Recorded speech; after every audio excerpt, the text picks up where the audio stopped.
Hello, it's Erica, and I'm back to talk about health and nutrition again. The last time I made a video, it was about a counter argument about how people don't take nutrition into consideration because it's more expensive than regular eating that most Americans do. And one thing I mentioned was how a nutritional bill is way less expensive than a future medical bill, and I discussed some ways that nutrition could really stop a bunch of problems, health problems in the future. And one of them was cancer.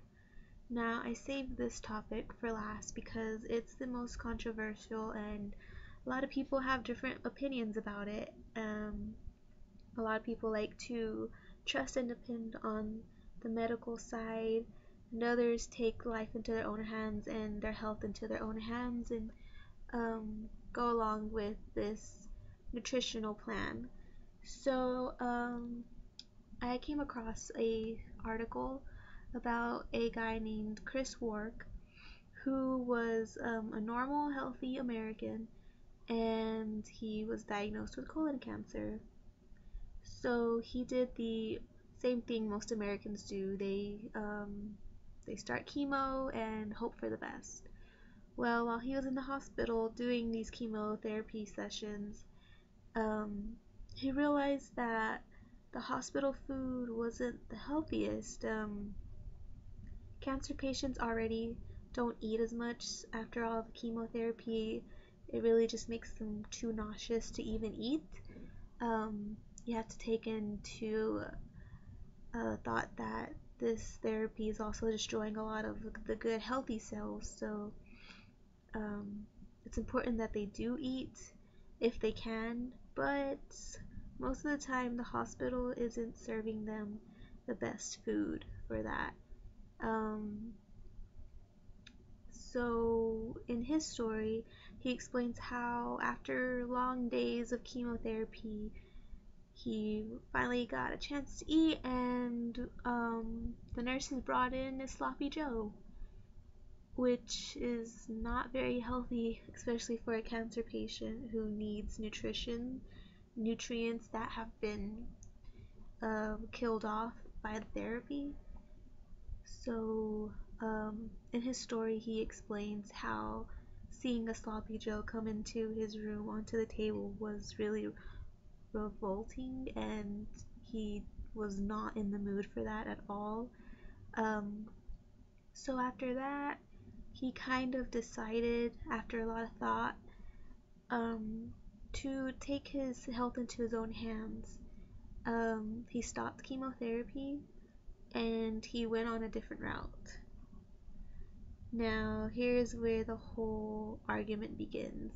Some people believe this and some people don't, but in Chris's story, he stopped chemotherapy and instead adopted a new raw vegan, very strictly vegan diet.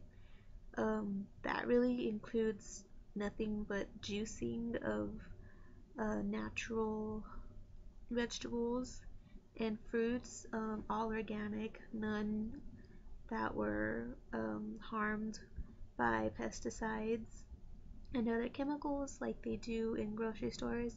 So he basically just went on this really strict liquid vegan diet. Carrot juice, he drank that a lot, and he certainly started to feel better because, well, obviously all the nutrients coming from that organic food really boosted the cells that he had left in his body.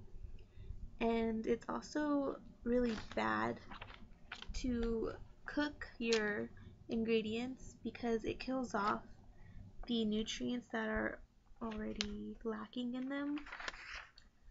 As you know, not every fruit and vegetable is always in season.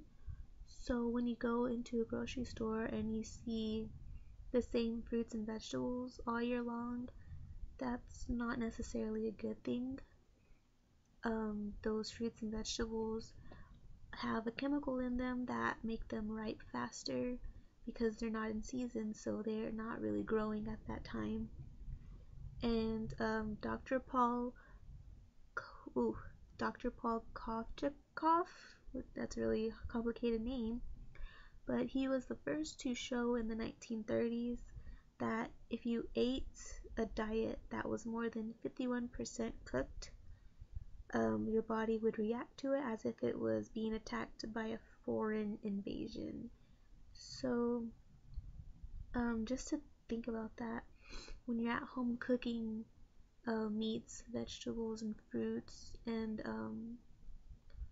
it's already lacking in nutrients because it's been sitting in the store for weeks already. Not only that, once it was picked, it was delivered in boxes by trucks that took days to get from one point to the other, and then they sit even more in the store just waiting to be unpackaged and sold, so that they're already in a way advanced process of already losing their nutrients. So when you cook them, you're basically cooking what was left of the nutrients in those foods. So that certainly doesn't help cancer patients who need those nutrients. And Chris really realized that, and that's why he went on that really strict vegan diet. And after time, he began to feel better. His body was a lot stronger than before, and he also found an oncologist who shared the same beliefs as he did.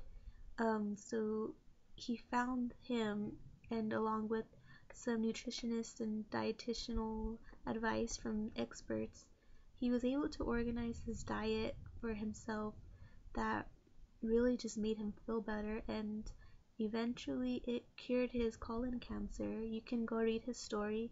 I'll link it with this post. But reading something like that really just makes me feel hope for a cure for cancer. Not many would think it would be found in nutritional remedies. Certainly the medical world wouldn't want to reveal that because then they'll be losing a lot of business. Sadly to say, that is how life really is. Doctors themselves are not trained in nutrition, so the fact that they aren't is really questionable, as if why they haven't been trained in something so important.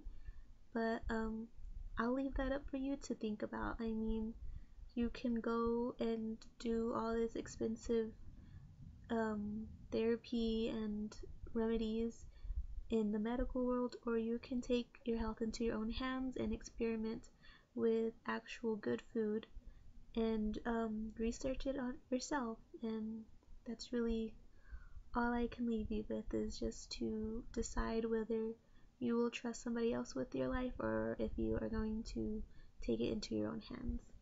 So thank you for watching.